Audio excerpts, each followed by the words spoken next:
get stuffed, Apple, and especially Microsoft, right? You know why? I'm turning into a penguin. Yeah, mate, for the most part, I've jumped over to Linux. I keep whinging all the time how there's a lot of modern tech stuff that I really just don't like at all. But yeah, I complain a lot about it, so much to the point where some people swear that I hate capitalism, but I can't help be offended when a company makes billions every 3 months and then goes, oh, we gotta raise our prices because it's tough out there, isn't it? And the snarky response I get is like, well, if you don't like it, then don't buy it. That's an excellent idea. Personally, I can't stand Windows. Everyone calls me an Apple stooge because of this, like, stupid iPad. Never mind that it's in such poor conditions because I keep, one gritting nuggets on it. Wah! See, look at the duck particles, My first ever lick of the internet back in the late 90s was on an iMac because that's what the schools had. But our first home computer, Windows 98, we moved to XP. Our school had XP. Then I survived Vista by reinstalling XP because Vista's garbage. I love reading comments saying it's not that bad. Well, it was, which is why it's got that reputation. And then 7, the best Windows that ever came out. No stupid logins, no forced updates. It was just an OS. And then 8 happened, which is when I jumped out. I went Mac because I couldn't stand Windows anymore. I wasn't some sort of Apple absolutist or something.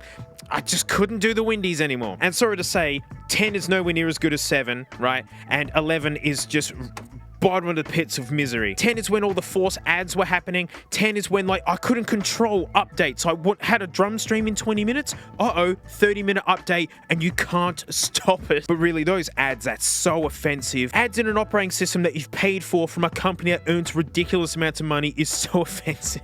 I still had a Windows 10 gaming machine at this point, but what ended it was just Windows 11, the Copilot rubbish, the push for AI, and then seeing the whole world get brought to its knees through Windows. Technically not Windows' fault, but well, tough luck, buddy. Oi, Apple ain't squeaky clean.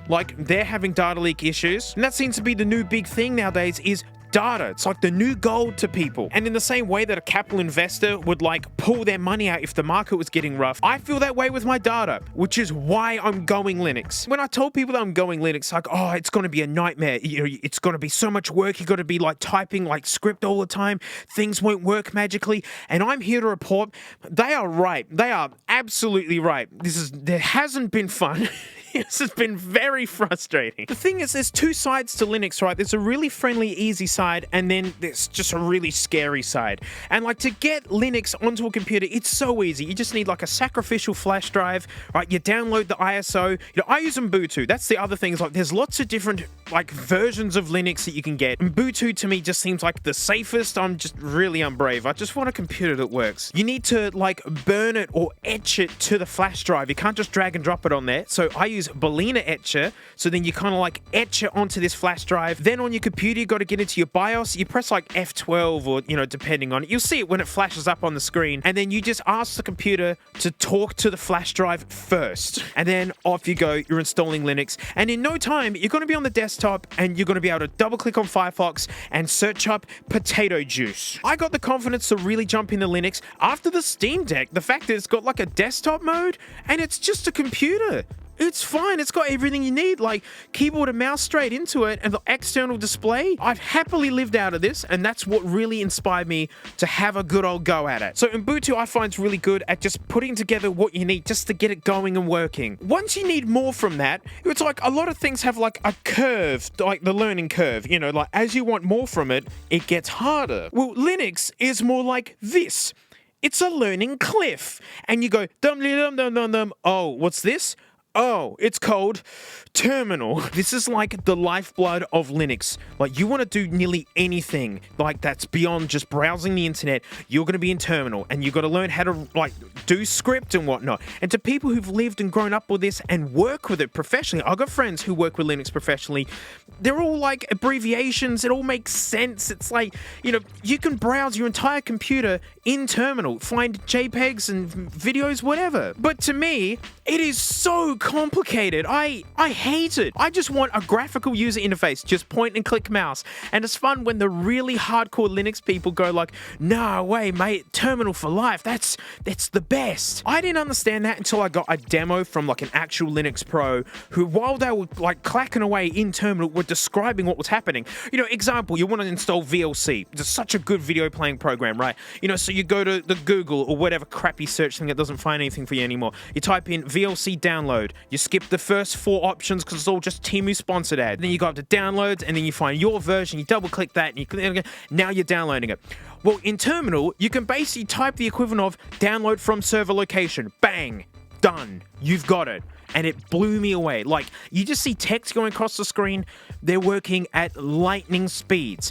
Although the difference is that with a graphical user interface and menus and clicking along, I can find something that I don't know exactly what I need. I know I need VLC, but I don't know what the latest version is. Whereas with the Terminal version, you need to know exactly what you're looking for, and I never do. And another thing is that you gotta check off every single thing, like putting a new drive in the computer, right? And you format it, you petition it, whatever.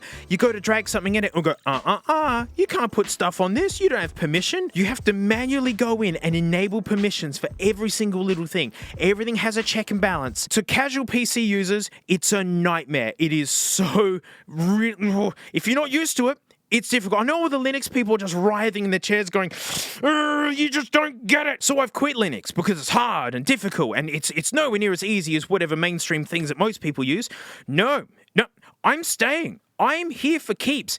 The big thing is that there's just so many data leaks. So many big companies are just completely untrustworthy. I don't trust Apple as far as I can throw them. My old Dankmas Simpsons remix thing, like people are like, oh, why don't you redo like all your ancient ones and put a new spin on them? It's like, I would, except iCloud ate them all years ago. I spoke to the engineers, everything.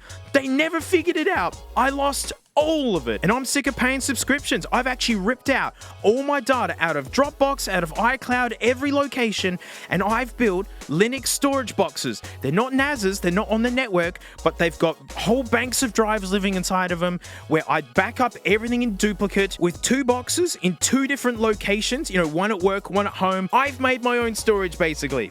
It's fussier. I have to manually do it because I don't want them on the network. I know that's really fussy and probably paranoid to hardcore users, but this is a peanut operation compared to giant companies and whatnot. But I'm kissing convenience goodbye. I just want control. And so with Linux, with all these checks and balances and things, that means if anyone tries to compromise your system, they gotta go through all the hoops all the same way. I mean, my analogy is like, it'd be so much easier here at work if I didn't have gates or roller doors and I just pulled straight in and walked straight to my office with nothing in my way.